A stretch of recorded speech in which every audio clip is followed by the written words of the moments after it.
જય શ્રી કૃષ્ણ મિત્રો, કેમ છો? મજામાં ને? આજે આપણે યુનિક શાક બનાવીશું. એકદમ સરસ અને એકદમ ઓછા મસાલામાં આપણે એકદમ હેલ્થી એવું શાક બનાવીશું. આપણે એકદમ આપણા ઘરમાં રહેલા મસાલામાંથી જ આપણે બનાવીશું. આપણે કોઈ પણ લસણ ડુંગળી વગર આપણે એકદમ સરસ બનાવીશું. આપણે આ જૈન લોકો પણ ખાઈ શકે એટલું મસ્ત આ શાક બને છે. આપણે પાલક અને ગાંઠિયા અને ટમેટા જ લેવાના છે.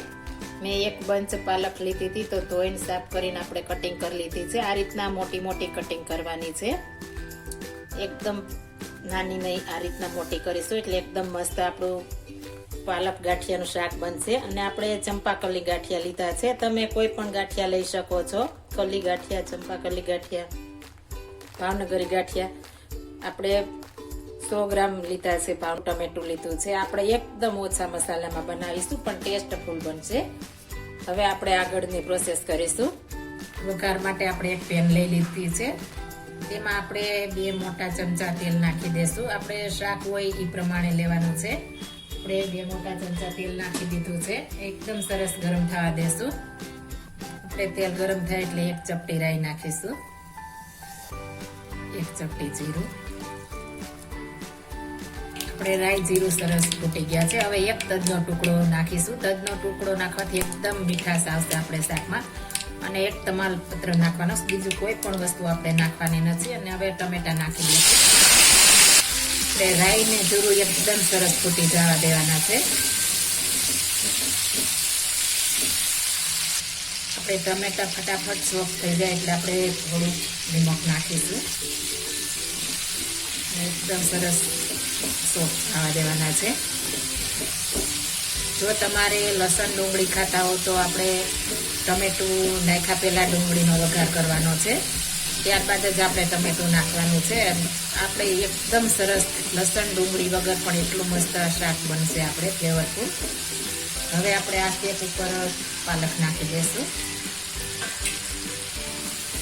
આપણે પાલકથી ઘણા બધા આપણે શરીરમાં ફાયદા કરે છે અને આપણે હિમોગ્લોબિન પણ વધારે છે.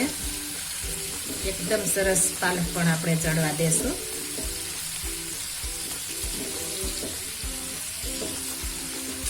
આપણે ધીમા ગેસ ઉપર થોડીક વાર ઢાંકીને રહેવા દેશું એટલે આપણે એકદમ સરસ પાલક ચડી જાય. આપણે 3 મિનિટ થઈ ગઈ છે.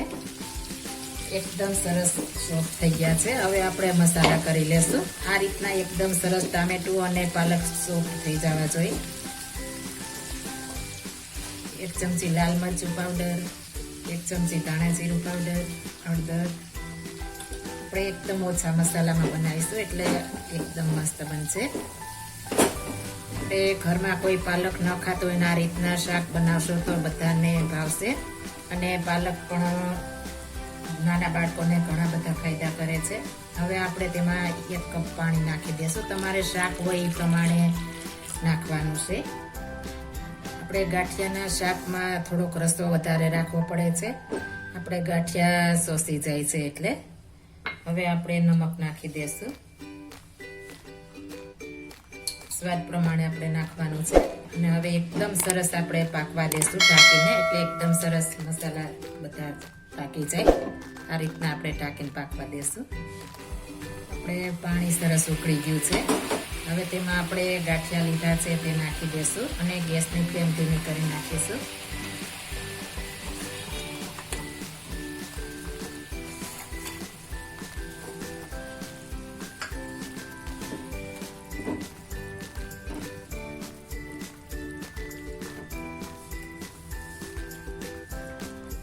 આ રીતના સરસ બધા મસાલામાં મિક્સ કરી દેવાના છે.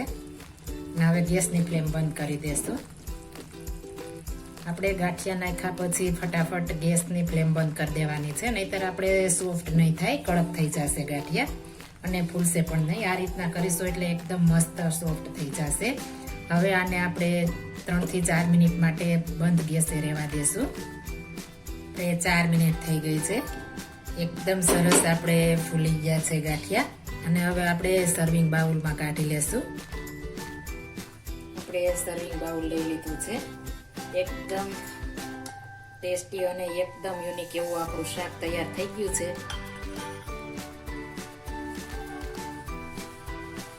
જરૂર એકવાર ટ્રાય મારજો. એકદમ સરસ આ શાક આપણે બને છે અને પાલક નહીં ખાતા હોય તો પણ બધા ખાશે.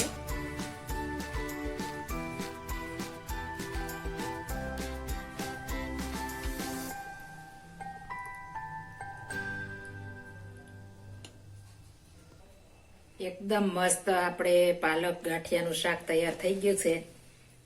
આ શાક તમે રોટલી સાથે, ભાખરી સાથે, પરાઠા સાથે, બાજરાના રોટલા સાથે સર્વ કરી શકો છો.